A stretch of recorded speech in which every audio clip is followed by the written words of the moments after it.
पत्नी को वामांगी क्यों कहा जाता है?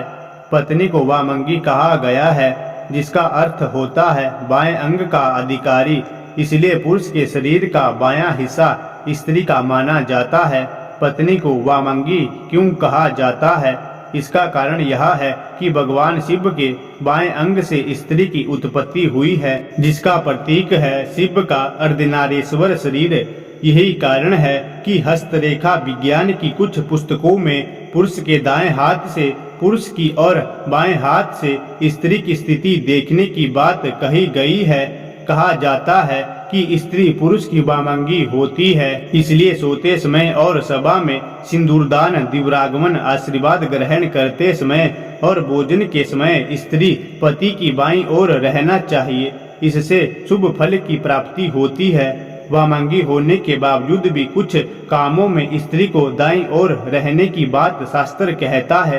शास्त्रों में बताया गया है कि कन्यादान, विवाह, यज्ञकर्म, जातकर्म, नामकरण और अन्न प्रशासन के समय पत्नी को पति के दाईं ओर बैठना चाहिए। पत्नी के पति के दाएं या बाएं बैठने संबंधी इस मान्यता के पीछे तर्क यह है कि जो कर्म संसारिक होते हैं उसमें पत्नी पति के बाईं ओर बैठती है, क्योंकि यह कर्म स्त्री प्रधान कर्म माने जाते हैं।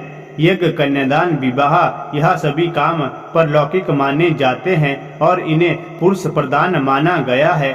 इसलिए इन कर्मों में पत्नी के दाईं ओर बैठने के नियम है। सनातन धर्म में पत्नी को पति की वामांगी कहा गया है, यानी कि पति के शरीर का बायां हिस्सा। इसके अलावा पत्नी को पति की अर्धांगिनी भी कहा जाता है, जिसका अर्थ है पत्नी पति के शरीर का आधा अंग होती है।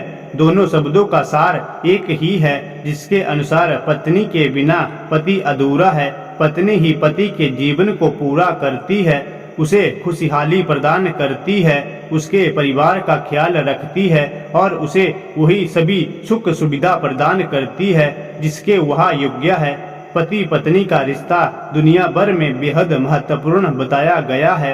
हिंदू धर्म के प्रसिद्ध ग्रंथ महाभारत में भी पति पत्नी के महत्वपूर्ण रिश्ते के बारे में काफी कुछ कहा गया है। भीष्म पितामह ने कहा था कि पत्नी को सदैव प्रसन्न रखना चाहिए, क्योंकि उसी से वंश की वृद्धि होती है। वह घर की लक्ष्मी है और यदि लक्ष्मी प्रसन्न होगी तभी घर में खुशियां आएगी। इसके अलावा भी अनेक धार्मिक ग्रंथों में पत्नी के गुणों के बारे में विस्तार पूर्वक बताया गया है।